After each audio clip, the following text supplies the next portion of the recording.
Presentata nella sede RAI di Viale Mazzini l'11ª edizione del Premio Internazionale di Giornalismo Biagio Agnes, tanti premiati fra TV e carta stampata. Maria Rosaria Gianni.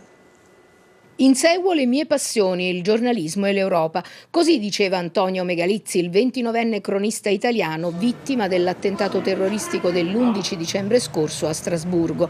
A lui, alla sua memoria, andrà uno dei riconoscimenti del Premio Internazionale di Giornalismo Biagio Agnes, che si svolgerà dal 21 al 23 giugno a Sorrento. Questa 11ª edizione, in collaborazione con RAI e Confindustria, è stata presentata nella sede RAI di Viale Mazzini dal presidente del premio Gianni Letta.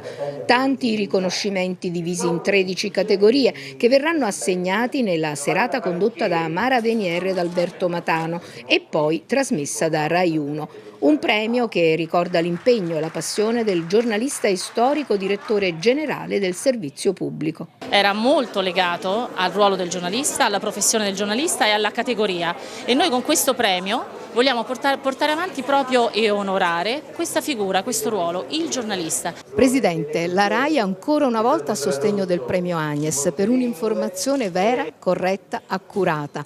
Quanto è importante un'informazione così, soprattutto per il servizio pubblico?